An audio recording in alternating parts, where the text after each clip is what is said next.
여러분, 사람의 인생이 단 한 단어로 끝나버릴 때가 있습니다. 마리 앙투아네트. 사람들은 그녀를 사치의 상징이라 치부합니다. 명성황후.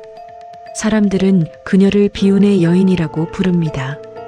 그런데요, 정말 그게 전부였을까요? 한쪽은 단두대에서 목숨을 잃었고 한쪽은 궁궐 안에서 칼에 쓰러졌습니다. 둘 다 왕비였습니다. 둘 다 격변의 시대를 살았습니다. 둘 다 자신의 이름보다 먼저 평판이 죽었습니다. 오늘 이야기는 누가 더 옳았다가 아닙니다. 오히려 더 무서운 질문입니다. 왜 우리는 어떤 여인은 미워하고 어떤 여인은 슬퍼할까? 그리고 더 깊은 질문. 내 인생이 마지막에 한 줄로 정리된다면 나는 어떤 한 줄로 남고 싶을까? 오늘은 프랑스 혁명의 한복판에 있었던 왕비, 그리고 조선의 격변 속에서 살았던 왕비, 두 여인의 삶과 죽음을 우리 인생처럼 함께 걸어가 보겠습니다. 1막. 왕비가 된 순간 인생은 내 것이 아니었다.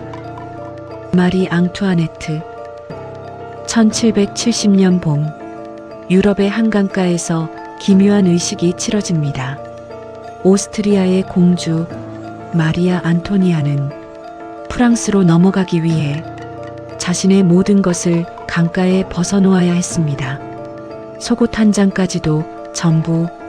오스트리아 것은 하나도 가져갈 수 없었습니다. 애완견도, 시녀도, 어릴 적 즐겨 입던 옷도, 심지어 이름도. 마리아 안토니아는 그날부터 마리 앙투아네트가 됩니다. 그녀는 14살이었습니다. 베르사유 궁전에 도착한 날 수천 명의 귀족들이 그녀를 구경하기 위해 몰려들었습니다.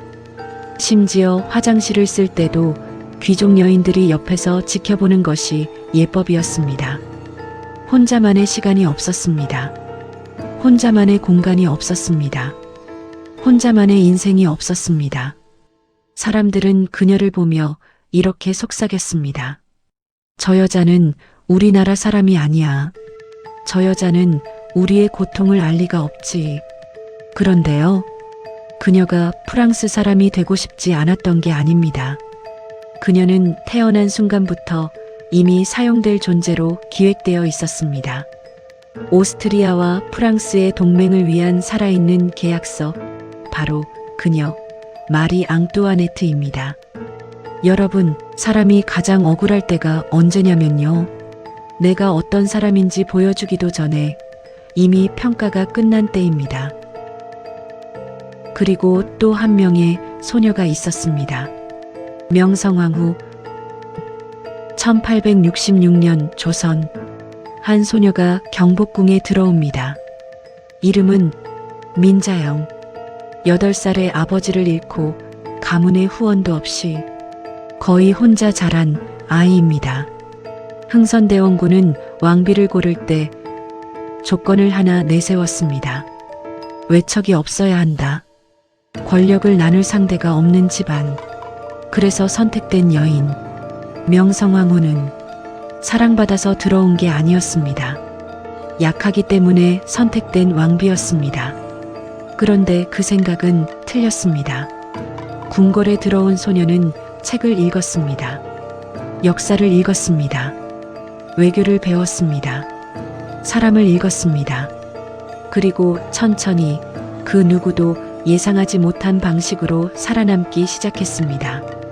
두 왕비는 전혀 다른 나라, 전혀 다른 시대에 살았지만 출발점은 놀랍도록 닮아 있었습니다. 왕비가 되는 순간부터 내 인생은 내 것이 아니었다. 2막. 소문은 칼보다 빠르다. 바로 사람에 대한 평판이 사람을 삼키는 순간입니다. 마리 앙투아네트. 그녀는 만들어진 악녀입니다. 1785년 프랑스 전역을 뒤흔든 스캔들이 터집니다. 다이아몬드 목걸이 사건.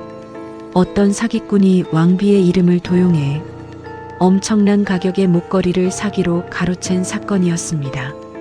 마리 앙투아네트는 처음부터 끝까지 그 목걸이를 본 적도 없었습니다. 마침내 재판에서 무죄가 나왔습니다. 하지만 아무도 믿지 않았습니다. 왜냐고요? 이미 오랫동안 쌓인 이미지가 있었거든요. 베르사유의 낭비, 밤새 파티, 백성의 고통을 모르는 왕비, 그리고 가장 유명한 하지만 가장 억울한 말, 빵이 없으면 케이크를 먹으면 되잖아. 이 말 실제로 그녀가 했을까요? 역사학자들은 말합니다.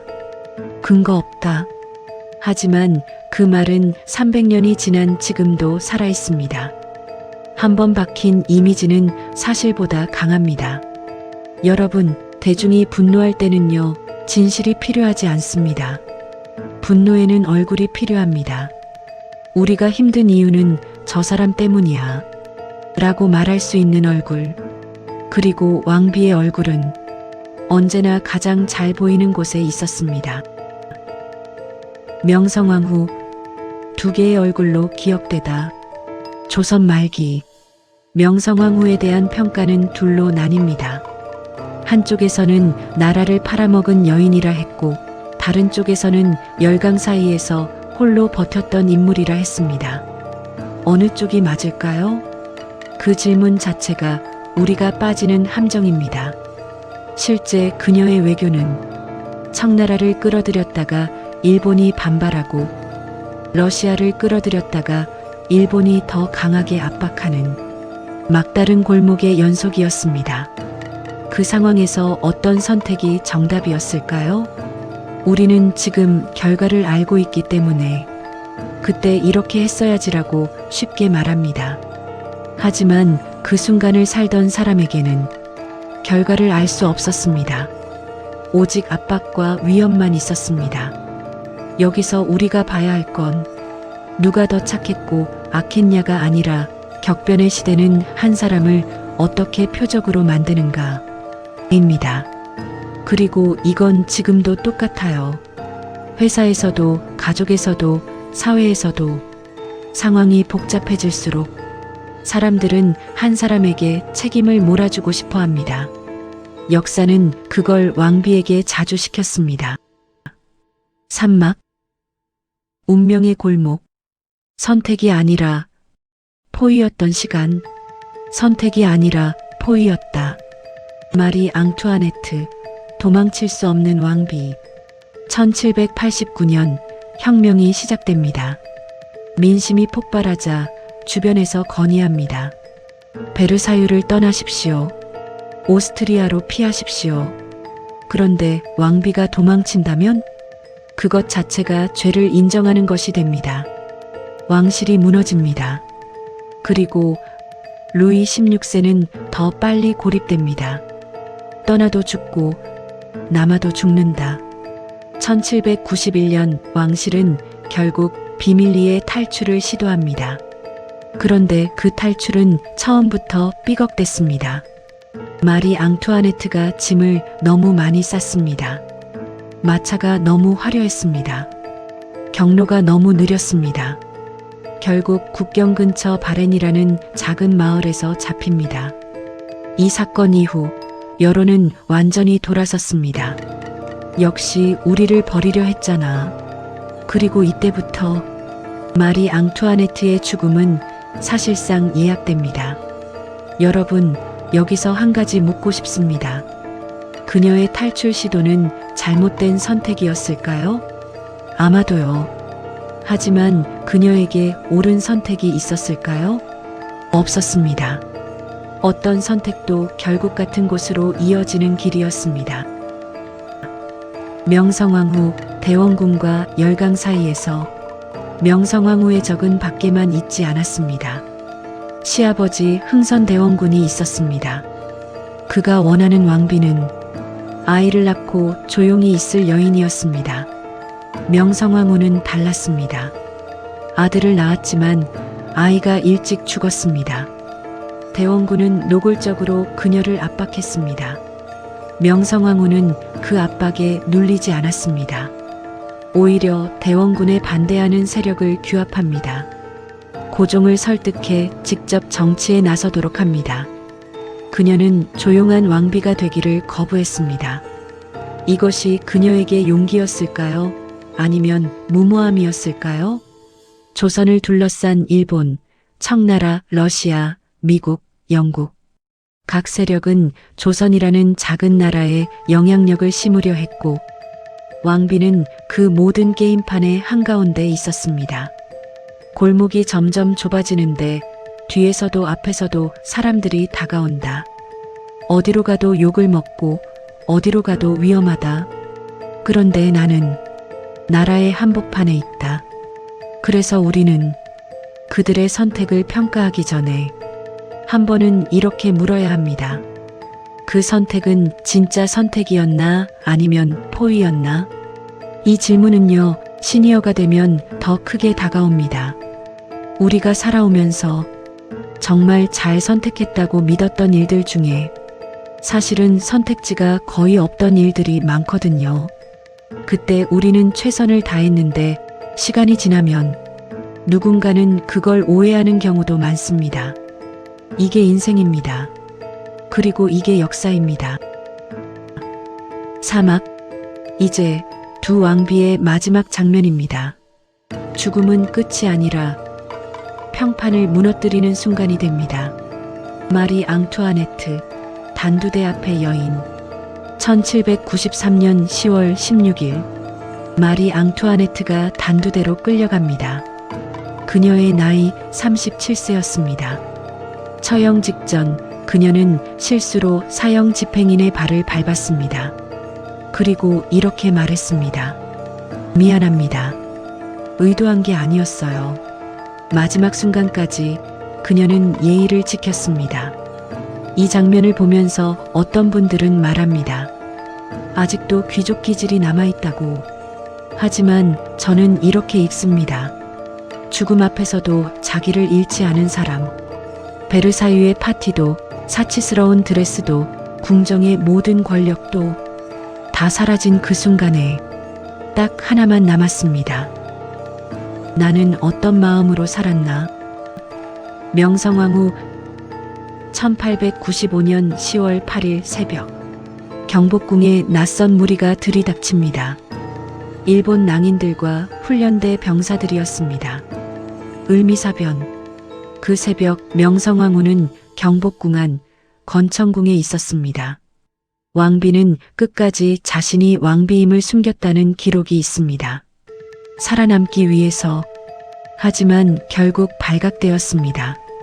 시신은 불태워졌고 일본 정부는 한동안 이 사건을 부인했습니다. 한 나라의 왕비가 자신의 궁궐 안에서 타국의 자객에 의해 살해당했습니다. 역사는 이 사건을 한동안 제대로 기록하지 않았습니다. 죽음은요, 사람을 지우는 게 아니라 사람의 인생을 다시 묻는 질문이 됩니다. 여기서 중요한 건 누가 더 위대했냐가 아닙니다. 한 사람을 한 단어로 끝내지 말자. 사치, 비운. 그 단어는 쉽습니다. 하지만 한 사람의 인생은 그 단어보다 훨씬 복잡하고 훨씬 인간적입니다. 오막. 내 인생의 한 줄. 우리는 어느 순간 누군가를 한 줄로 정의합니다. 저 사람은 저래. 저 사람은 그런 사람이야. 그런데 인생을 오래 살수록 알게 됩니다. 사람은 한 줄이 아니라는 것. 마리 앙투아네트도 명성황후도 그저 사치나 비운으로 끝낼 수 없는 한 사람의 삶이었습니다. 한쪽은 14살의 이름을 빼앗겼고 한쪽은 16살의 궁궐이라는 전쟁터에 던져졌습니다. 한쪽은 단두대 앞에서 마지막 예의를 지켰고 한쪽은 새벽 궁궐에서 자신이 왕비임을 숨기며 버텼습니다. 둘 다 그 순간을 살아낸 인간이었습니다.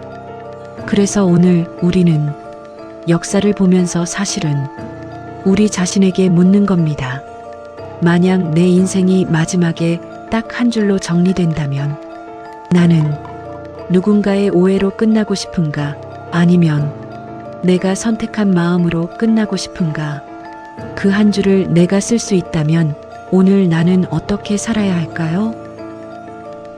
다음 편에서는 악녀로 낙인 찍힌 인물들, 그리고 그 낙인이 만들어지는 과정을 더 흥미진진하게 이어가 보겠습니다. 오늘 영상이 여러분의 삶을 조금이라도 더 단단하게 만드는 작은 계기가 되었으면 합니다. 감사합니다.